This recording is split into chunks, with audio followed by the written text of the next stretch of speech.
Magandang gabi po sa ating lahat muli at kayo po ay malugod po ko pong inaanyayahan ngayon na manood at makiisa sa panibago na naman po nating Facebook Live regarding sa ilang mga mahalagang paksa at usapin tungkol sa ating kasaysayan at sa ating kultura. Noong nakaraang ginawa nating live streaming ng ating at ginawa nating live streaming sa ating Facebook Live ay tinalakay natin ang tungkol sa isang espesyal na bahagi ng kasaysayan ng Maynila kung saan ay diniscuss natin dito ang ilan sa mga tatlong mga sinaunang polity o pamayanan o settlement na nabuo noong panahong pre-kolonyal sa Maynila. Yung tungkol sa polity o lugar o settlement sa Tondo, ng Maynilad, at ng Namayan sa Santa Ana. At ako'y nagpapasalamat doon sa mga sa mga shinare at mga ibinahaging mga comments ng mga kasama nating nanood nung gabing iyon. At doon sa mga eventual na pagsisend sa akin ng mga PM ng ilang mga nakapanood ng mga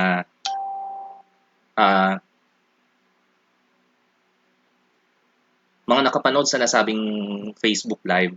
Natutuwa ako at nagpapasalamat sa mga ipinahatid ng mga positive feedbacks dito. And mula dito sa mga naging usapan namin through PM, isang dati kong estudyante ang nag-send sa akin kung bakit hindi ko daw subukang talakayin ngayong gabing itong paksa natin ngayong gabi ng tungkol sa baybayin, which, sige, subukan natin. So, ngayong gabi, ay tatalakayin natin ang tungkol sa baybayin. Itong mga nakakaraang mga taon ay nagkaroon ng upsurge ng interest sa pagsulat at pagbasa ng baybayin. So, linawin muna natin ngayon kung ano itong baybayin. So, kapag sinabi nating baybayin, tayo'y tumutukoy sa sistema ng pagsulat ng mga Tagalog na nabuo noong panahong pre-kolonyal. Gusto kong bigyan ng linaw ito sapagkat hindi lamang kasi baybayin ang umiiral na sistema ng pagsulat sa Pilipinas, sa archipelagong ito noong panahong ito. And kinikilala natin, ina-acknowledge natin na mayroon pang iba pang mga sistema ng pagsulat o indigenous writing system sa nabuo noon sa Pilipinas. Halimbawa, ang kulitan ng Pampanga, ang kurditan ng Ilocandia, basahan ng Ilocandia, ng Bicolandia at iba pa. So sa gabing ito ay pagtutuunan natin ng pansin yung tungkol sa baybayin. Sabi ko kanina, nagkaroon ng surge of interest within this past few years tungkol sa pagbasa ng baybayin at marami ng mga isinagawang lectures and workshops ang ilang mga individual na bihasa sa pagsulat ng baybayin at itinuturo ito kadalasan sa mga mag-aaral. Bakit nagkakaroon ng surge o pag-usbong ng interest dito sa baybayin bilang indigenous writing system ng Pilipinas? Una dito ay ang biglang isa sa marahil sa mga contributory factors dito ay nagpasa ng House Bill si Congressman Leopoldo Batawil by his House Bill number 1022 na naglalayong isulong at itaguyod ang baybayin bilang national writing system ng Pilipinas. And aside dito, ang pagsulat kasi ay kaakibat kasi sa kasaysayan. Katulad ng sinabi ng dakilang historiador na si Teodoro Agoncillo, sinabi niya, when there's no record, there's no history. Or no record, no history. Nakaangkla kasi ito sa katotohanan na ang kasaysayan ay mahigpit na nakabatay sa lahat ng mga ebidensya or evidences. At ang isa sa mga pinagkukunan ng kasaysayan, mga datos ng kasaysayan ay mga surviving documents bilang especially sa mga primary sources. Kaya nga kapag pinag-aaralan natin ang Asian at ang world history, lalo na sa grade 7 and sa grade 8, makikita natin na nagsisimula ang kasaysayan o pagtalakay sa kasaysayan sa unang naitala o nasulat na pangyayari. Kaya nga sa mga dati kong mga grade 7 dito, mapapansin niyo na nagsimula tayo sa pagtalakay sa mga Sumerians. Dahil sila ay nagpakilala sa unang sistema ng pagsulat sa mundo, which is we know as the cuneiform. So sabi nga natin, magsisimula ang kasaysayan ng isang lugar sa unang naitala o sa unang naisulat na pangyayari o event sa lugar na iyon. And in this case, unfortunately, sa kaso natin sa Pilipinas, bago pa man mabanggit itong mga babanggitin ko mamaya, the earliest written document na nasulat ay nasulat pa ng isang dayuhan by the name of Antonio Pigafetta nang sila ay nakarating dito sa Pilipinas. Kasama si Ferdinand Magellan noong March 17, 1521. At sa pangyayaring ito, doon pala magsisimula yung idea natin kung paano mabubuo yung kasaysayan ng Pilipinas. So napaka-importante na sa pag-aaral natin ng kasaysayan, meron tayong nababasang mga dokumento bilang basis o ebidensya para masabi nating totoo ang isang pangyayari. Kaya nga, di ba sa pag-aaral natin ng, especially sa mga nagdaan sa aking mga grade 7 students, ay ang mga Sumerians ang siyang nagpakilala nung cuneiform system of writing. At the same time, dito ay makikita natin ang naging contribution ng mga Sumerians. In this case, sa kaso ng Pilipinas, nagkaroon tayo bigla ng interest dito dahil kapag nagkaroon tayo ng idea kung paano nagsimula ang sistema ng pagsulat, marahil maari pa tayo may matuklasang iba pang mga dokumento that would precede doon sa mga sinulat ni Ferdinand Magellan o ni Antonio Pigafetta rather. So, alam natin na noong panahong prekolonyal, noong wala pa ang mga Espanyol sa ating bansa, ay mayroon ng sistema ng pananahanan ang mga sinaunang tao dito sa ating bansa noon. And makikita natin na nagkaroon ng sistema ng pamahala by the type of barangay. May konsepto na sila ng istrukturan ng isang lipunan. Meron na silang konsepto ng relihiyon. And dito sa makikita natin ngayon sa ating TV screen, may konsepto na sila ng edukasyon at pagsulat. Last time ay naipakita ko na ito doon sa ating unang ginawang live streaming. Itong nakikita po natin ngayon ay ang Laguna Copperplate Inscription, isa sa mga unang pre-colonial writings na natuklasan.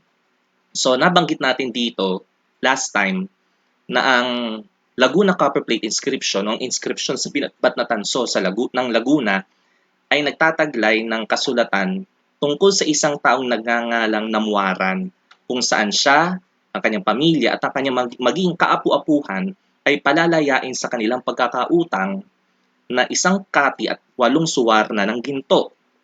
And dito sa makikita nating copperplate inscription na ito, nabanggit dito yung mga iba't ibang mga lugar sa iba't ibang panig ng bansa like Pulilan, Bulacan, Pila, Laguna, Binuangan, ng Medang at iba pa na mayroong mahigpit na ugnayan sa isa't isa kasama ng kaharian ng Tondos or the polity of Tondo. So dito, alam nila magsulat. And obviously, itong so-called parang resibo na ito na pinalalaya ng isang tao sa utang ay isang halimbawa ng isang pre-colonial writing noong panahong yon. Bukod dito, marami pang iba pang mga nahukay na mga pre-colonial writings katulad ng Butuan Ivory Seal, ang Butuan Silver Strip, ang Montreal Stone, ito ay bagong tuklas lamang, at ang Kalatagan Pot. So itong Butuan Ivory Seal at ang Butuan Silver Strip ay kapwa lahat natuklasan sa sa lungsod ng Butuan sa Agusan del Norte. And though ang Butuan Silver Strip ang Butuan Silver Strip ay yet to be deciphered, obviously, meron ng system of writing ng panahong ito. Ang Kalatagan Pat na nagtataglay din ng mga iba't ibang inscription sa paligid nung malapit sa bibig nung mismong Pat, at ang bagong tuklas ng Monreal Stone na nagtataglay ng mga sulat na baybayin ay isang malinaw na patunay na meron ng sistema ng pagsulat nung panahong yon. So, I would like to reiterate this, and may I read? May konsepto na ng edukasyon at nabuong sistema ng pagsulat ang mga mamamayan ng bansang ito noon pa mang panahong prekolonyal. May system of education na at taliwas doon sa ipinapakilala sa atin ng mga dayuhan na sila ang nagdala ng edukasyon at sibilisasyon sa ating bansa.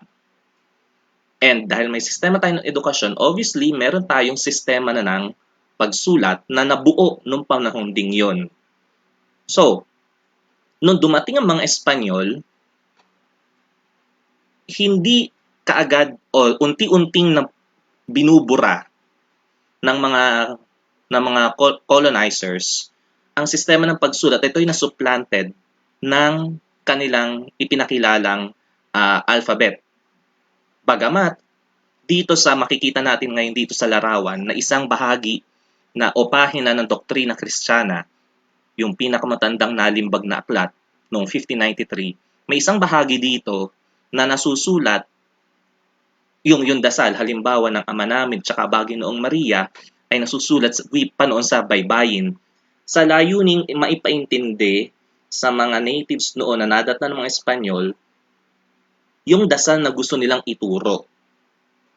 So unfortunately, itong aklat na ito, ang Doktrina Kristiyana, ay wala po ngayon sa ating possession ngayon. Ito po ngayon ay matatagpuan natin sa Library of Congress at sila lamang po ang may kopya.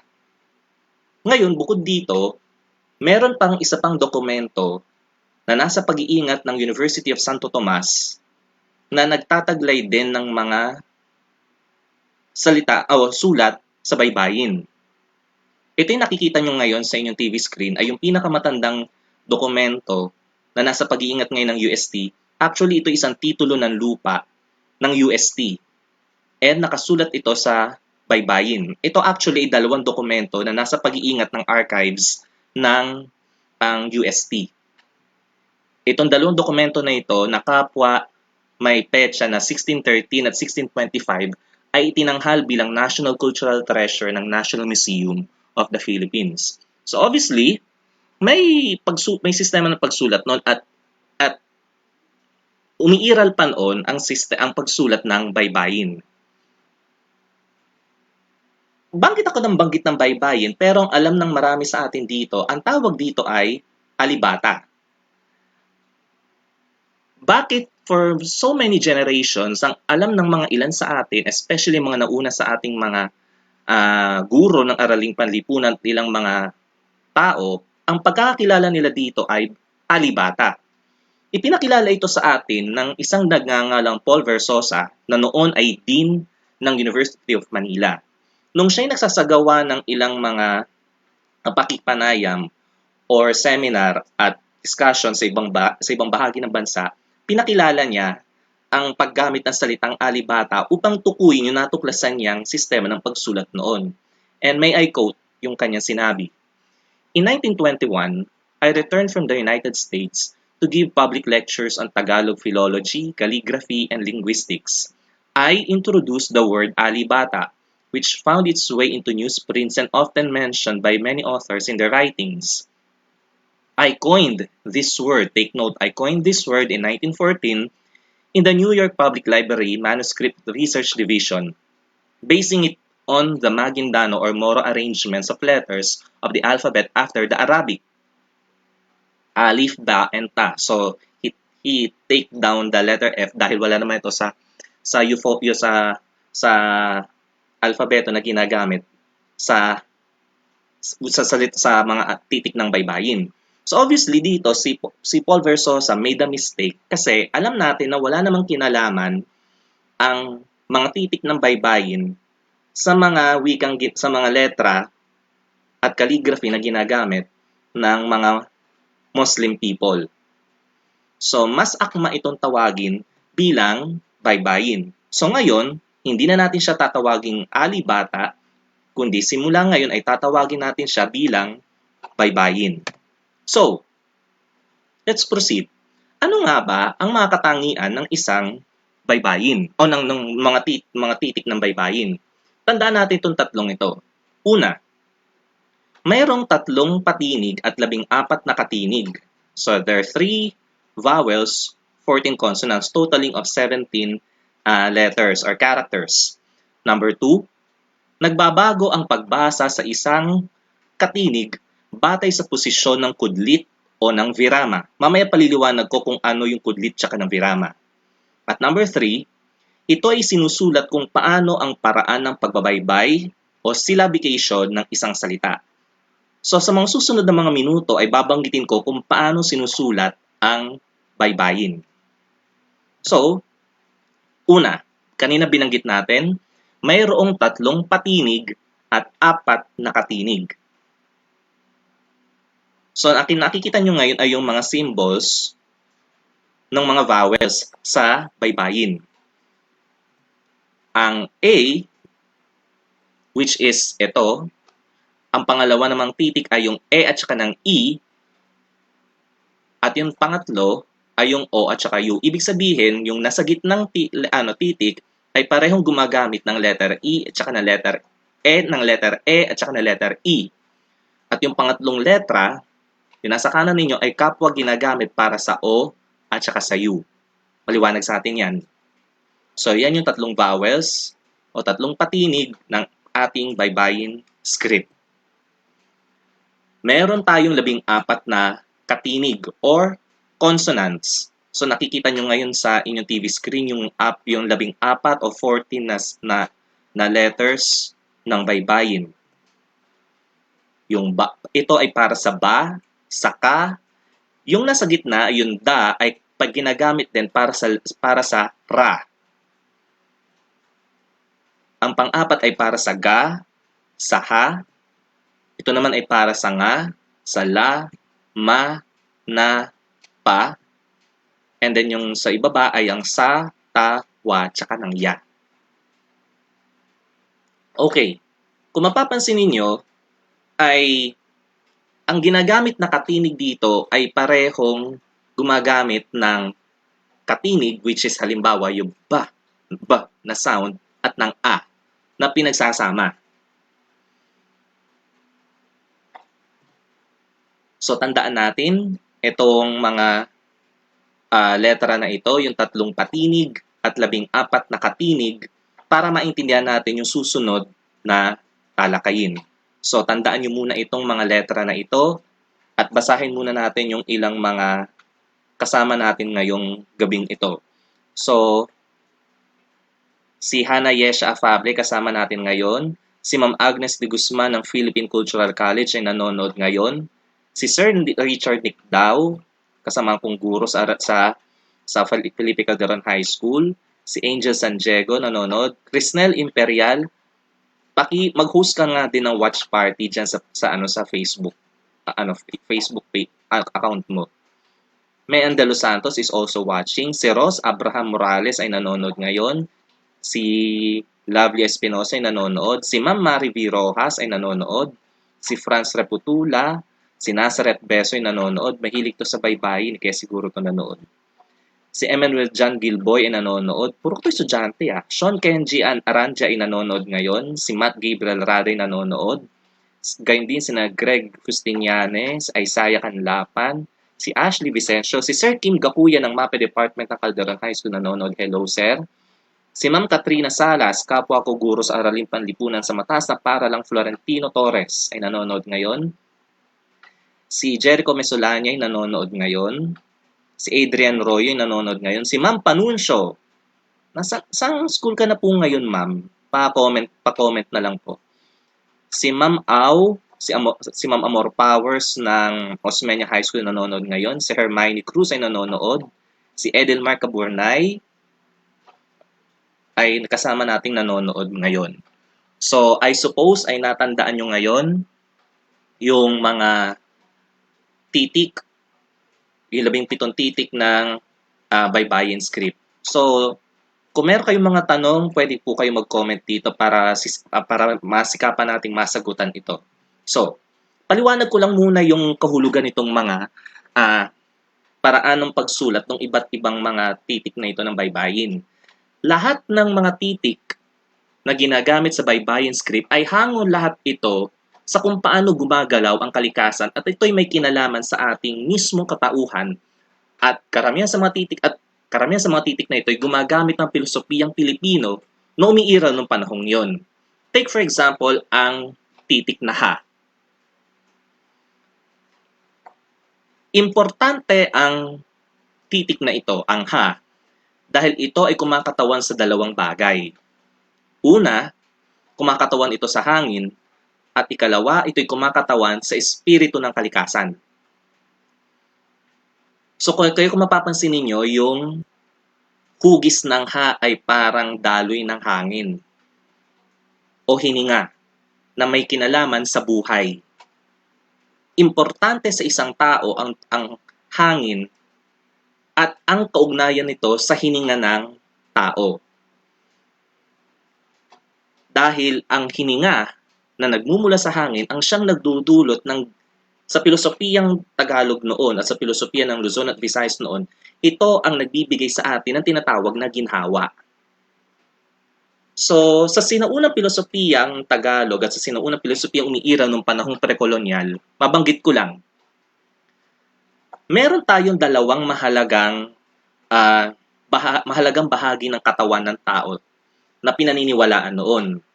Ang ating isipan, ang ating utak, na nandirito at ang bahagi ng ating tinatawag na sikmura.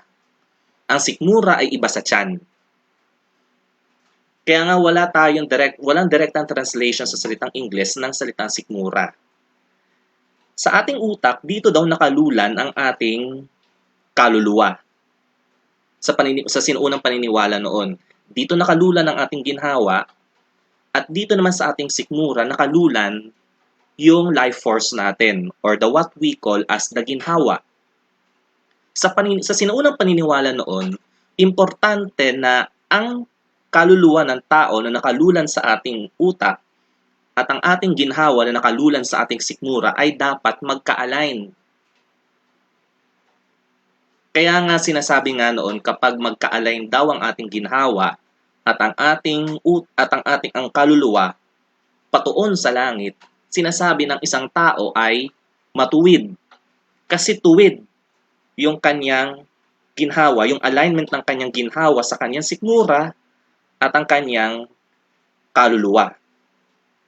Na kapag sinasabihan naman ng isang tao ay masama ang ugali, halang ang bituka. Ibig sabihin, when we say halang, it means horizontal, hindi aligned yung kanyang ginhawa sa kanyang kaluluwa. Na kapag kaya daw sinasabi na kapag ang isang tao na may malakas ang personalidad ay binate, ang isang tao nauusog. Bakit sinasabing nauusog? Kasi nagagalaw o nauusog yung alignment ng ginhawa at ng kaluluwa.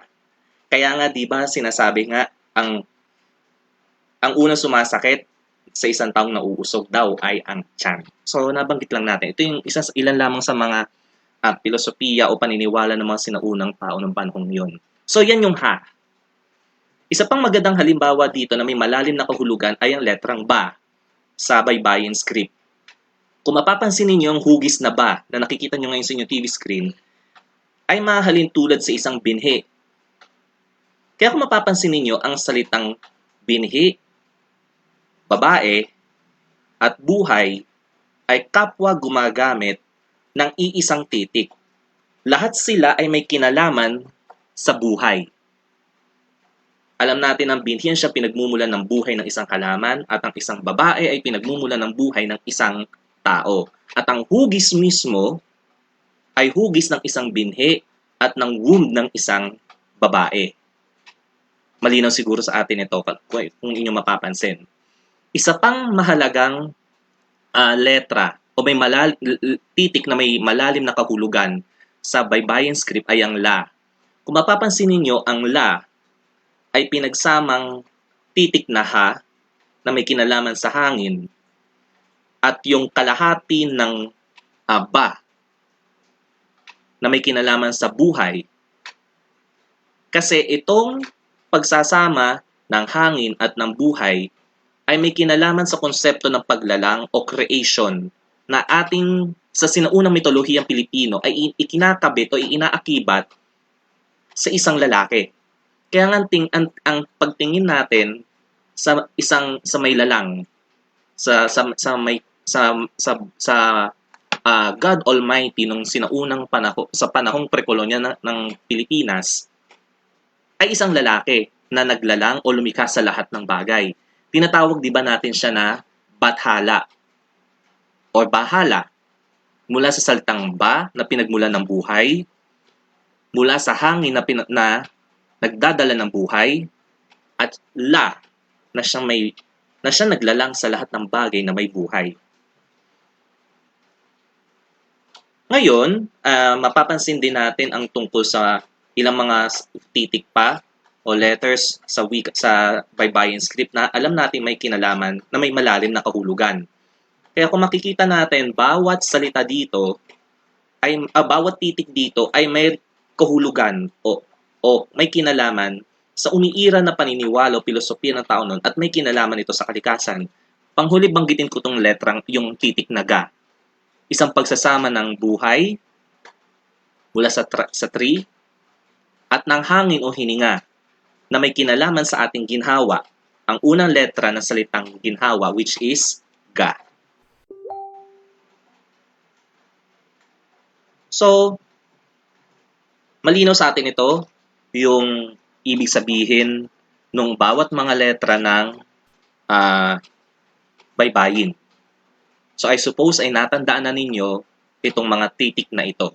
So tayo ngayon ay dadako na doon sa pangalawa.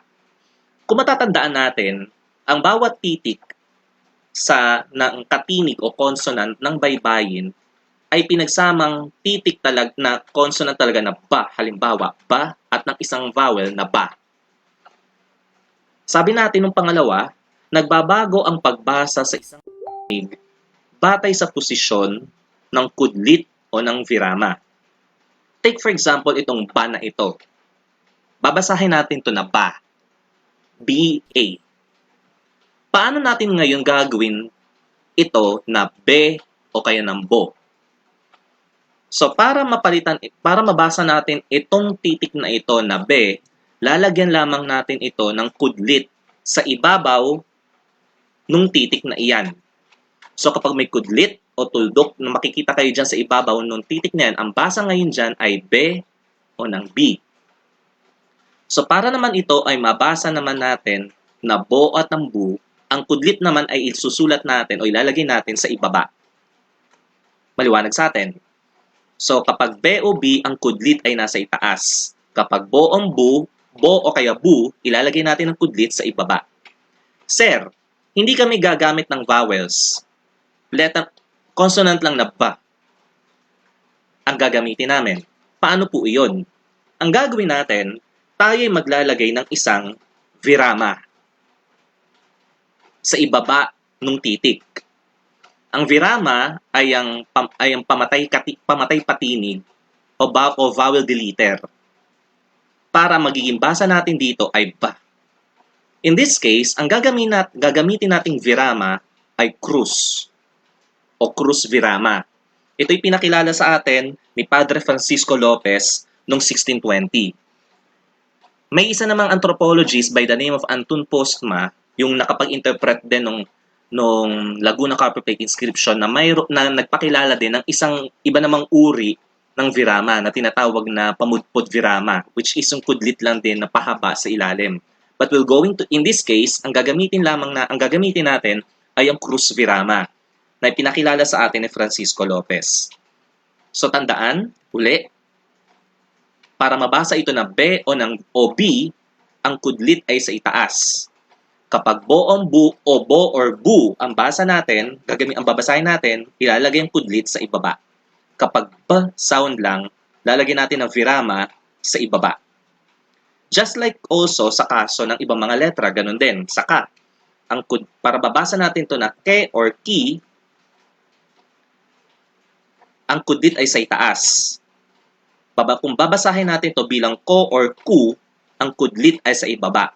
Kung ka sound lang, ang lalagay natin ay virama sa ibaba. Just like also sa ibang mga consonants o katinig sa baybayin. Tandaan ang rule number 2 na ito. Maliwanag sa atin. Okay. So tayo ngayon ay dadako doon sa pangatlo. Ang baybayin ay isinusulat batay sa kung paano ang paraan ng pagbabaybay o syllabication ng isang salita. Sir, paano namin babasahin paano namin isusulat ang baybayin ngayon? Ngayon malinaw na sa amin ang B at saka B, ang bo at saka ang bu, at saka yung B na sound. Take for example, ang salitang bata. Paano natin isusulat ngayon ang salitang bata sa wikang baybayin? Ang unang process dito ay kailangang pantigin natin o baybayin natin o isilabicate natin yung salita. So, mangyayari, ito ay gagawin nating bata. Bata. So, kung matatandaan ninyo, so kapag napantig na natin yan, kung matatandaan ninyo yung titik na ba sa wika, sa baybayin script, ito yun. Yan yung ba. And then, susulat naman natin yung ta sa baybayin script like this. So, ganito ngayon ang spelling ng salitang bata. Isa pang halimbawa, lawa. Paano natin isusulat ang salitang lawa? So, just like what I've said, papantigin natin ito bilang lawa. So, after nito, isusulat natin ngayon yung titik na la based sa baybayin script, which is this one. This is la in baybayin script, and then wa. So, nasulat na natin ngayon yung salitang la, wa sa baybayin script. Isa pang halimbawa, pamana. O ayan. So kung kanina yung bata tsaka lawa ay may dalawang pantig, yung pamana ay may tatlong pantig. So, papantigin natin siya sa tatlo. Pa, ma, na. After nito, isusulat natin ngayon yung pa sa baybayin, yung ma at saka ng na para maging ganito. Maliwanag sa atin. Okay. Sir, paano kapag nagsisimula o nagtatapos sa patinig or vowel? Yung isang salita. O halimbawa, itong example na ito. Iba. So, same pa rin, papantigin pa rin natin siya. O isisilabicate natin. I-ba. So, paano natin isusulat ang letrang I? Ganito. I, and then susulat natin ngayon ang titik na ba, which is ganito. I-ba. Another example. Tao. So, same principle, papantigin natin, ta-o. So, isusulat natin ngayon yung tao bilang ganito. Yung ta, and then the o. Okay? Sir, halimbawa ngayon gagamit na kami ng ibang mga consonants.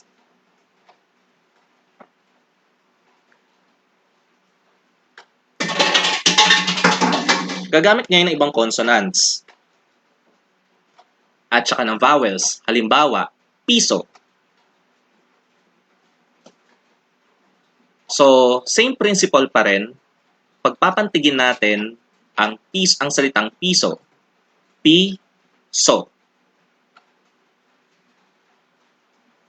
So, matatanda natin yung pa para maging P or P, ang tuldok ay nasa itaas. So, paano natin susulat ngayon ang so? Ilalagay natin ang kudlit sa ibaba. So, that's P, so.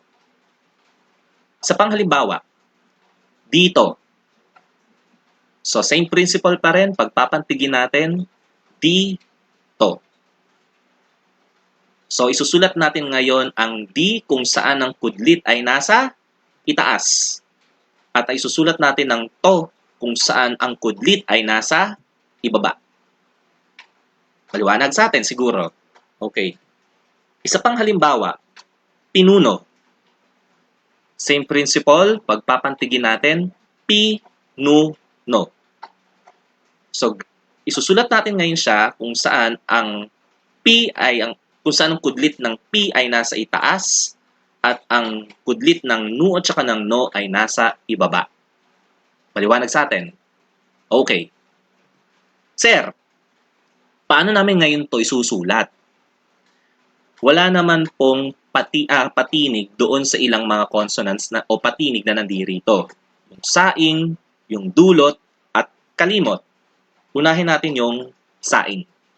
So, papantigin natin si saing. So, sa, i, nga. Kung matatanda natin sa kaninang binanggit natin, kapag hindi tayo gagamit ng patinig or vowel, lalagyan natin ng viramang krus sa ibaba nung katinig. So, isusulat natin ngayon ang sa, like this, ang i, like this, at ang nga, like this. So, kung makikita ninyo, yung nga ay sa baybayin script ay may krus virama sa ibaba. Sa panghalimbawa, dulot. So, papantigin pa rin natin to, same principle, du-lo-t. So, isusulat natin ang do gamit ang baybayin script like this, kung saan ang kudlit ay nasa ibaba. Ang lo, kung saan ang kudlit ay nasa ibaba rin. At ang ta na sound ay susulat natin ng ganito kung saan ang virama ay nasa ibaba ng titik. Maliwanag sa atin. Sa panghalimbawa, kalimot. So, paano natin to papantigin? It will be like this. Ka-li-mo-t. So, therefore, syllables. So, isusulat natin ngayon siya na ka-li-mot in a manner like this.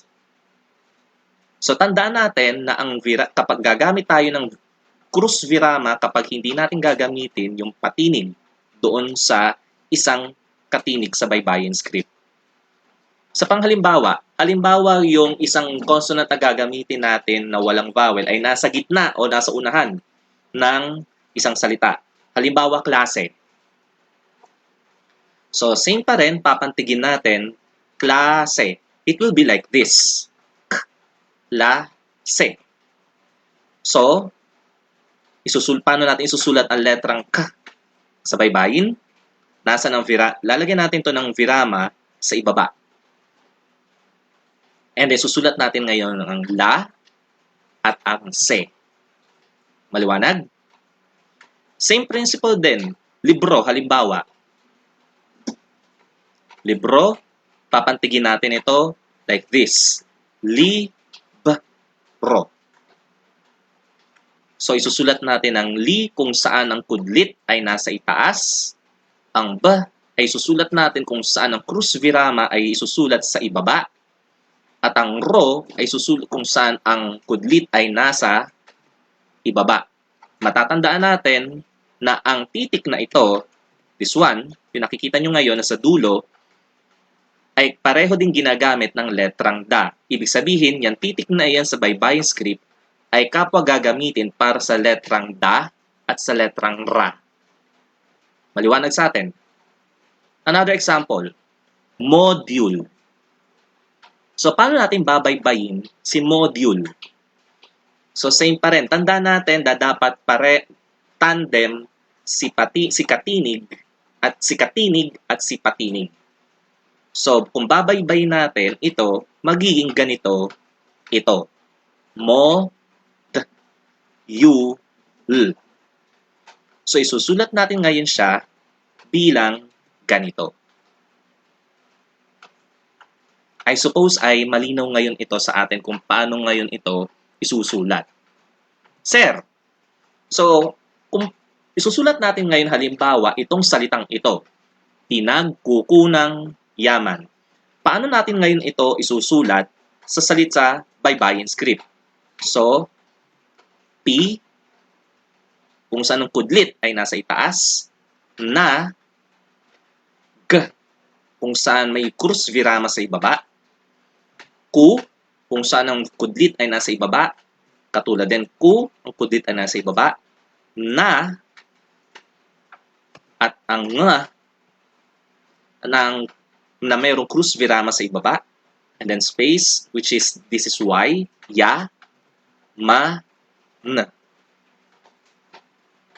Maliwanag sa atin? Okay. Sir, paano naman kapag pangalan namin? Obviously, marami sa mga pangalan ngayon, especially sa mga estudyante natin ngayon at ilang mga kilala nating tao, ay hindi ganito ang paraan ng pagsulat ng kanilang pangalan. Let's say, Michael. Paano natin ngayon babaybayin at isusulat sa wikang sa baybayin script ang pangalang Michael? Ito yung kadalasan nakikita kong mali sa ilang mga nagtuturo ng baybayin kung saan sinusulat nila ito letter per letter, which is mali. Tandaan natin, sinusulat natin ang wikang baybayin batay sa kung paano pinapantig at binabasa ang isang salita. Tulad nito, ito isang loaned na salita. Hindi naman ito pangalan talaga natin. Michael. So, paano siya isusulat? Una, isipin natin kung paano nga ba siya isusulat sa babasahin. Sa wikang Tagalog. O sa Tagalog language. Di ba ganito? Michael. So kapag ganito na ngayon, tandaan natin na ulitin ko. Isusulat natin ang pangalan ng isang tao o ng isang lugar batay sa kung paano siya binabasa. So, ito yung paraan ng pagbasa natin. Michael. So kapag ganito ngayon, madali natin siya ngayong papantigin. Ma, yi, ke, l. At kapag ganito, masusulat na natin siya sa salitang sa baybayin script. Okay? Isa pang halimbawa. John. Wala tayong letter J sa baybayin script. So, paano natin ngayon siya isusulat? So, katulad ng sinabi ko, isusulat siya batay sa kung paano siya binaybay at binasa. So, sa Tagalog way, ang basa natin dito ay Jan. So, kapag ganito ngayon ang paraan ng pagbasa natin, madali natin ngayon siyang babaybayin. So, d, ya, n. At sa ganitong paraan, may susulat na natin siya sa pangalan ni Jan batay sa salitang o sa baybayin script. Same principle also sa katulad nito. Halimbawa, Ashley. Wala naman tayong SH o sh consonant sa baybayin script. So, babasahin natin siya sa paraang patagalog, which is as-li. So, kapag ganito, papantigin natin ngayon siya as as-li. And then, using the baybayin script, ganito ngayon ang magiging pagsulat. Last example, Cherilyn. Wala tayong ch consonant or sound sa baybayin script. So, babasahin natin siya sa paraang patagalog, Cherilyn. So, kapag ganito, from this pronunciation, mababaybay na natin siya sa ganitong paraan. Yung nakikita nyo sa inyong TV screen. T, se, ri, li, n. And then from that syllabication, ay masusulat na natin siya sa baybayin script. Maliwanag? So ito yung sa pangalan ng tao. Paano naman sa mga halimbawa, business establishments? Jollibee.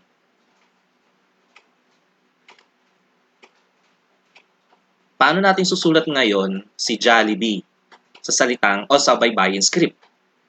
So same principle, babasahin natin siya sa paraang patagalog. Jollibee. So in this case, mapapantig na natin siya. Ya-li-bi. And then from this, masusulatan natin siya in a manner of baybayin way. Last example, Cebu Pacific. Dapat sana nasa Cebu ako this September. Naalala ko lang. Because of PHA conference. So, paano natin babaybayin ngayon si Cebu Pacific? Same manner, babaybayin natin siya at babasahin sa wika na Patagalog. Cebu Pacific. Tandaan, wala tayong letter F. So, isa-substitute natin si letter P sa ganitong pagkakataon. At sa ganitong paraan ay mapapantig na natin siya sa ganitong paraan. Cebu Pacific. At masusulatan natin siya sa baybayin. Napakaganda sana kapag marami sa atin ngayong mga Pilipino ang magkaroon ng idea at matuto kung paano bumasa at sumulat ng baybayin. At siguro napakaangas tignan kapag makikita natin, especially yung mga business establishments sa labas natin, na nakasulat sa ganito. Diba? Halimbawa, Jollibee, yung Globe Telecom, yung Cebu Pacific, yung Metrobank, yung Mang Inasal, yung Meralco, tsaka ng Smart. Di ba parang para tayo natutulad sa mga Thailand, sa Korea, na kung saan meron silang sariling writing system aside doon sa alam na nilang Latin script o yung English language na alam natin ngayon. Alam natin na marami sa mga bansa, lalo na sa East and Southeast Asia and South Asia, ang mayroong writing system na nabuo na alam nila aside sa alam nating English language na gumagamit ng Latin script. So, napakagandang pagkakataon at oportunidad, lalo ngayong, especially ngayong naka-lockdown tayo, na matuto tayong bumasa at sumulat gamit ang sarili nating mismong writing system. Especially ngayon sa mga kabataan ngayon. Marami sa mga kabataan natin ngayon nahihilig sa K-pop. At ang ilan sa kanila pa nga, they try their best na matutong bumasa at sumulat ng Hangul ng Korea. So kung ito pinag-iinteresan nila na pag-aralan, bakit hindi natin mas lalong bigyan ng pansin at interes na matutunan mismo yung ating mismong sariling writing system. At ito isang paraan ng pagpapakita kung paano natin pinahalagahan yung ating mismong sariling kultura. Importante kasi ang pagsulat para malaman natin, una, ang kanyang kasaysayan, kalawang kanyang kabiasnan, at pangatlo, upang makabuo ng sariling identity o pagkakakilanlan yung isang grupo ng tao. So, I suppose sa maikling talakayan natin ito tungkol sa baybayin script ay naging magising sana yung interest ninyo sa pag-aaral ng ating mismong sariling writing system.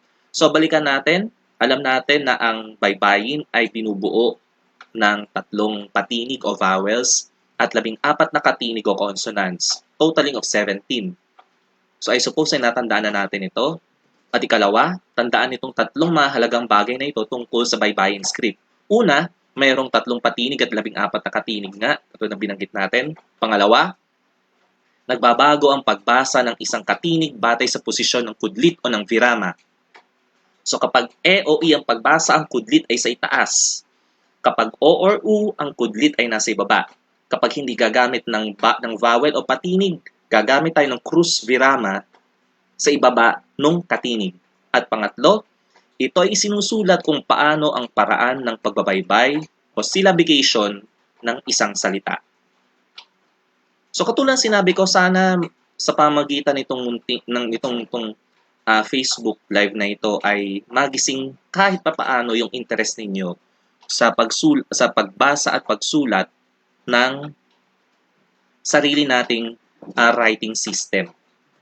And with that, ako po yung nagpapasalamat sa ating mga watchers ngayon. Basahin ko lang yung iba. So kasama natin ngayon nanonood si Cord Clemente, si Ma'am Arlene Lopicilio, si Carl Andrew Jordan, si Sir Jose Codon. Magandang gabi, Sir Jose Codon, President ng Lacandula High School, AP Department. Keep up the good work, Sir. Naku, Sir Codon, marami pong salamat. Si Ma'am Mayring Carluen Policarpi nanonood po ngayon. Si Alia Manikis ay nanonood. Si Ronly Salcedo Custodio ay nanonood ngayon. Si Sir Marquis, kasama nating gurong historiador mula sa Philippine Historical Association. Si Adrian Royo, Sir, sana meron po nito sa YouTube channel po nyo. Mahina po internet connection namin ngayon. Nagkataon po ng skip. Sana po pwede siyang mabalikan sa YouTube. Pagkatapos ito, i-upload ko na siya sa YouTube channel. Huwag kang mag-alala. Si Sir Emerson Trinidad Latasay nanonood ngayon. Sir, marami pong salamat sa pagtuturo sa mga estudyante sa ating Sabayang Bigkas. And thank you doon sa ginawa ninyong effort to portray Felipe Calderon artistically. Si Melanie Tapangkoy nanonood ngayon. Ang aking classmate ng high school na si Marian Padriano de Vera nanonood ngayon. Emerson Latasa, interesting topic, Sir. I like it, bye-bye. Salamat po. Si Sir Joel ang guluan ng kasama kong guro sa Araling Panlipunan na nanonood ngayon. Ano na, DVN, balita sa'yo, Diyos ko Lord. Si Mecca May nanonood ngayon. Hermione, Sir, try din po sa name. Hermione, katulad na sinabi ko, kung paano siya paano isusulat yung pangalan mo sa wikang baybayin, katulad na sinabi ko, paano mo babasahin yung pangalan mo ng Patagalog. Hindi man Germany, di ba? Hermione. Si Jenica Sandoval ay nanonood ngayon. Si Charles Sir Charles, Diyos ko, kumusta ka? Kumusta ka na, Charles? Pagaling ka? Si Ando, si Chaco ay nanonood ngayon. Si JB Niebres ay nanonood ngayon. Si Harold James Cruz ay kasama natin nanonood ngayon. Jose Alcober ay nanonood ngayon. Kumusta ka na? Jen Rose Camorongan ay... Jen Rose, ano ng balita sa'yo? Diyos ko Lord. Nanonood ngayon. Si Ma'am Melanie Rosanes ng Perfecto High School nanonood ngayon. Kumusta, Ma'am? Maligayang panonood. John Rolex De Leon ay nanonood. Si Ma'am Bagadjong ng Philippine Cultural College na nanonood ngayon. Magandang gabi sa iyo, Ma'am. Si Mary Joy Padilla ay nanonood ngayon. Si Ma'am Gina Clarence Martinez ay nanonood ngayon. Ma'am Caroline Estella ay nanonood ngayon mula sa Malolos, Bulacan. Nasa Malolos ka po ba, Ma'am, ngayon? O nandito ngayon sa Manila? Si Romel Bautista ay nanonood ngayon. B17 Plus. Yes. Hindi ko alam kung itong B17 Plus na ito yung movement to or what. Ma'am Gemma, ng Parang National High School nanonood ngayon. Kyle Estella, hello sir, hi, hello. Romel Bautista, napakagandang pag-aralan yan sir, halos naiintindihan ko na siya kahit dahan-dahan lang. Salamat, maraming salamat. Sir August Malonzo ng Lacandula High School nanonood ngayon. Magandang gabi po Sir August. Nazareth Beso, Greek meet naman next po sir. Titingnan natin yan. Ma'am Estelia, Ma'am Gina Martinez nanonood. Good evening po. Sir, Madam, Diyos ko, si Madam Mark Espanyol ay nanonood ngayon. Hi Madam, magandang gabi po sa iyo. Ang ating minamahal na presidente ng Manila Public Secondary Social Studies Teachers Association ay nanonood ngayon. Maraming salamat po Sir Marky for gracing our show. Ma'am Gina Martinez, hi Ma'am Carol, kumusta po? Sir August Malonzo, mapagpalang gabi sa iyo, Sir Danilo ko sa lumabas. Napapano nalinangin natin na baybayin. Salamat po. Ma'am Gemma, hello. Nasa Malolos daw si Ma'am Carol. Sir August, pagyamanin natin ang pagsulat ng baybayin tungo sa pagpapayaman ng ating kultura. Sana po magkaroon ng renaissance o muling pagkagising, muling pagkahilig ng mga Pilipino sa ating sariling writing system. Nazareth Beso, yehey po. Sabi ko pag-aaralan muna. Pag-aaralan ko muna. Romel Bautista, yan nga po ata sir kasi sa B17 lamang wala po atang virama na sinusulat. Kasi may isang school of thought sa pagsulat ng baybayin na gumagamit ng sinaunang paraan. Paliwanag ko lamang to. Noong sinaunang sistema ng pagsulat ng baybayin, bago pa dumating ang mga konkistador, hindi sila gumagamit ng pamudpod, virama. Halimbawa, kapag sinulat natin ang salitang dulot, balikan natin yung salitang dulot, babaybay nila ito, isusulat nila ito bilang du-lo. Hindi na nila isusulat yung ta na consonant sa dulo. But the pre-colonial people noon ay alam nila kung paano to basahin. Alam nila na meron T doon sa dulo na ito. Noon dumating lamang ang mga Espanyol sa ating bansa, doon na lamang nila ginamit ang pagsulat ng paggamit ng pamudpod virima because of the difficulty kung paano basahin yung baybayin script nung panahong yon. Kasi tandaan natin tayo kasi mga Pilipino lamang nakakaintindi nung paraan ng pagsulat ng baybayin, not the way kung paano to intindihin ng mga Espanyol. So dahil may mga salita ang mga Espanyol na gumagamit ng solong consonant o patinig, doon nila inintroduce yung paggamit ng pamudpod o ng virama bilang pamatay patinig or vowel deleter doon sa isang titik o letra. Kaya nga po ata sir, kasi sa B17 lang wala po yung virama. Okay. Si Sir Winston Art Vivares Sabihon ng Nolasco High School ay nanonood ngayon. Sir Marky Padayon, maraming salamat para sa mapsesta ito. Romel Bautista, yung B17 plus po ata ay inaayos ng mga Espanyol sa kanilang pag-aaral dahil walang pamatay patinig ang B17. Yes, naniniwala sila, yun ang ano nila. Kaya nga alam ko may narinig na ako na isang grupo naman na ang sinusulong naman nila ay talagang ancient na paraan ng pagbasa at pagsulat ng baybayin na hindi gumagamit ng pamudpod o ng virama. The downside lamang nito kasi, Robel, is sa kasalukuyan nating panahon, marami sa ating mga salitang ginagamit ngayon, lalo't marami sa mga ginagamit nating salita ngayon ay hiram, would find it difficult na isulat at basahin yung baybayin script, yung salita, using the baybayin script, na hindi gumagamit ng pamatay patinig o nung virama. So, ito yung in-introduce natin. But of course, ang ginagamit natin ay yung cruz virama na pinakilala ni Francisco Lopez. Si Anton Postman naman, yung nag-decipher naman ng Laguna Couple Plate Inscription, iba namang virama ang ginagamit naman niya. Hana Yesha, thank you po sir. Thank you din sa panonood. Si Ma'am Evangeline Salcedo ay nanonood ngayon. Romel Bautista, sir, sana tama yung reference ko. Tama naman. Si J. Bernardo Singyan ay nanonood ngayon.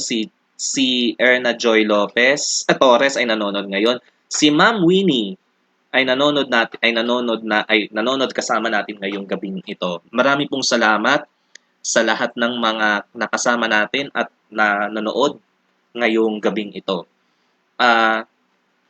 Napaka-importante ng pagsulat o writing system kasi ito ang pinakamahalagang katangian ng isang kabiasnan at itong isa sa pinakamahalagang katangian para mapatunayan nating tama o lehitimo isang historical event. Kasi katulad ng sinabi nga ni Teodoro Agoncillo, no record, no history. Bagamat sa kasalukuyang panahon, may mga makabago ng paraan ng pagtukoy at pagbasa ng kasaysayan katulad ng paggamit ng oral history bilang isa sa mga mahalagang source ng historical records, katulad ng isinusulong ng isa sa mga pinagpipitagan ng profesor mula sa Universidad ng Pilipinas, si Dr. Maria Luisa Camagay, na kung saan may sinagawa na siyang pananaliksik na gumamit ng oral records and interviews and oral accounts bilang basis ng kanyang historical documentation. But of course, sabi nga natin, ang paggamit natin ng mismo nating salitang baybayin ay nakatutulong upang magkaroon tayo ng pagkakaunawa sa ating sariling kabiasnan at kalinangan. So with that, again, ako po yung nagpapasalamat muli sa inyo, sa lahat ng mga tumutok at sumubaybay sa ating ginawang Facebook live streaming sa gabing ito. Nagpapasalamat din ako kay Gian Isaiah Agudelo at si Brian Reputulan na humabol ngayong gabing ito. Sino to? Si Hermione nagpadala ng ng picture kung tama yung kanyang basa. Hermione. Tama to, Hermione. Tama yung pagsulat mo ng baybayin. So, si Hermione nagpadala ng kanyang picture kung paano susulat. So, kung may mga katanungan kayo, lalo na doon sa mga nakapanood ngayong gabing ito, ay maaari po kayo magpadala ng inyong picture. Sisikapin natin sagutin kung tama po yung pagsusulat ninyo nung baybayin. Bilang panghuli, si Romel, mukhang may hilig talaga tong si Romel Bautista. Kumusta na? Kudos po sa pagtuturo niyo, sir. Sana naging teacher ko po kayo nung nasa Calderon po ako. Haha. Late na kasi akong dumating nung ikay nag-aaral na. So, salamat sa interest mo sa pagsulat ng baybayin, Romel Bautista. At sana maipalaganap mo, manghawa ka pa ng ibang mga kapwa mo mag-aaral para magkaroon sila ng interes sa pagsulat ng ating mismong sa ating sariling writing system. So yon, muli again sa pang-ilang ulit, ako po yung nagpapasalamat uli sa mga sumubaybay ngayong gabing ito. And sana po'y tumutok kayo sa iba pang mga susunod nating mga Facebook live streaming. Ako po yung nag-iisip pa kung ano magiging topic nitong ginagawa nating Facebook live na ito. Maaari kayo magpadala ng inyong mga sarili ninyong gustong maging pamagat nitong ginagawa nating live streaming. So yun po, ako po si Ginoong Danilo Costa Lumabas mula sa Mataas na Paralang Felipe Calderon, Maynila. Isang magandang gabi po sa inyo lahat.